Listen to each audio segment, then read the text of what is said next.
Hi, my name is Sriram Karri. I'm a writer.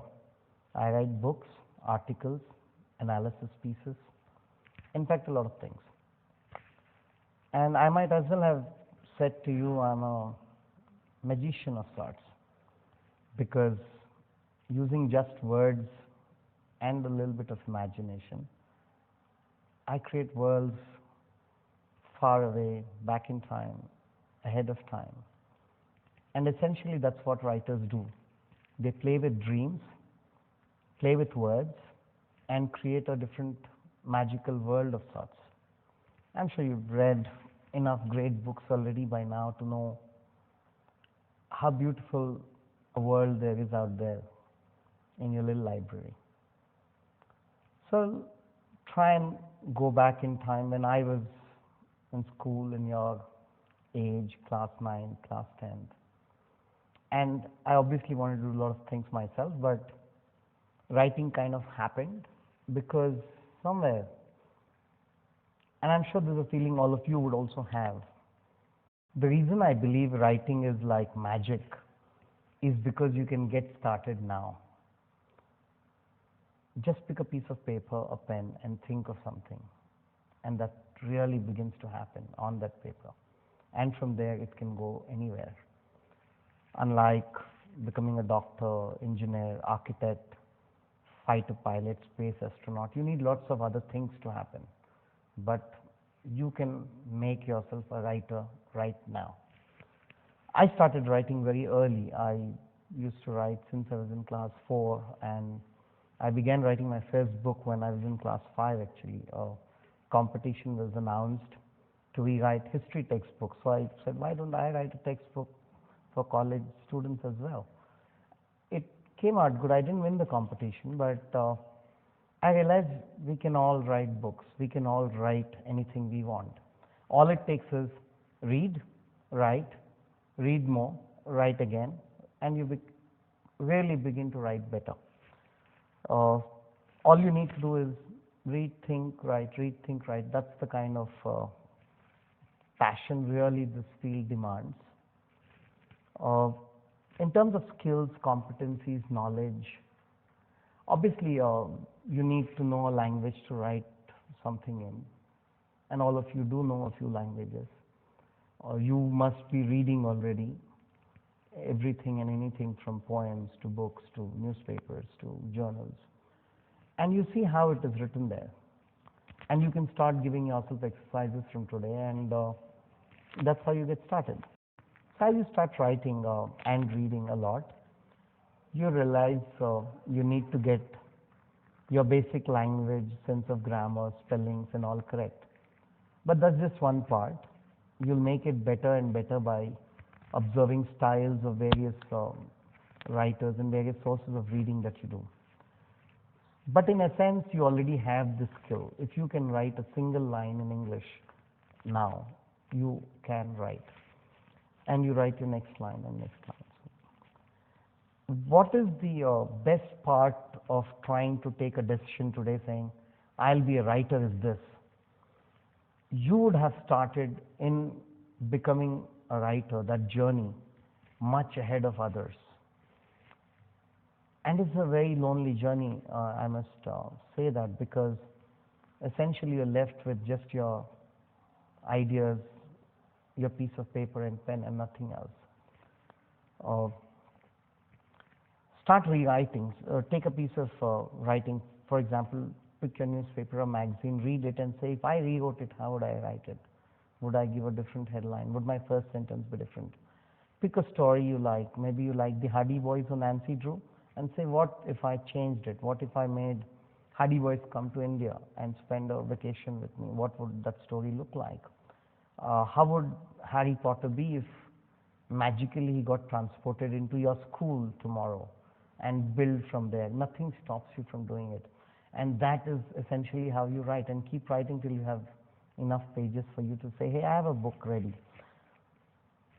The second great advantage of being a writer is this. If you try to be a cricket player and you do not succeed in being a cricket player, that's the only thing you can do. There are plenty of professional contextual opportunities for you in the world of corporate journalism, and pretty much everywhere. Because if you see the whole world of business, the whole world of politics, government, everybody is linked through words and writing. Every movie has words, every television serial has words, obviously television news. Look at social media and its power. It needs words.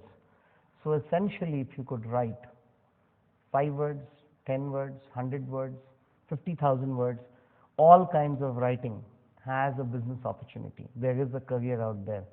Copywriter, advertising, social media, content provider, and pretty much every corporate writer, media writer, journalist, somebody who reviews movies and books and food, somebody who has his own professional blog.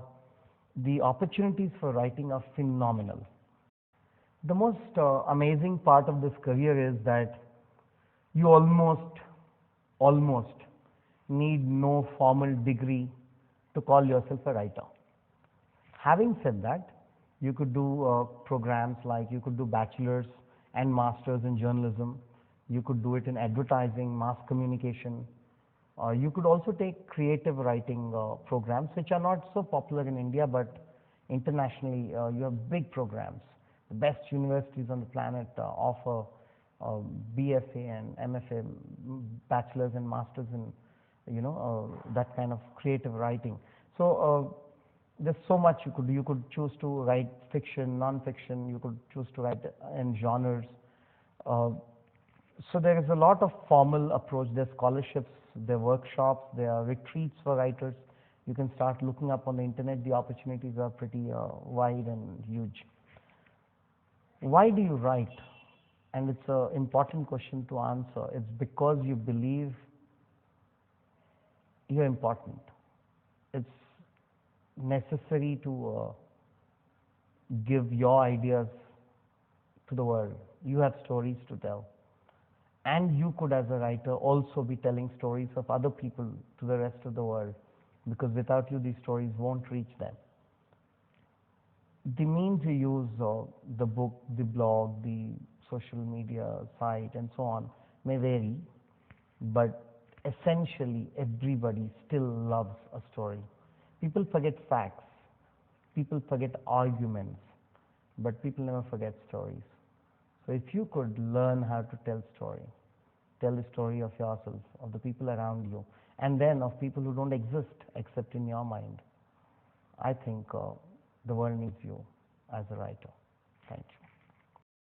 I think I realized the power that you get as a writer when I was very angry with the teacher in primary school, and I realized I could do nothing to him.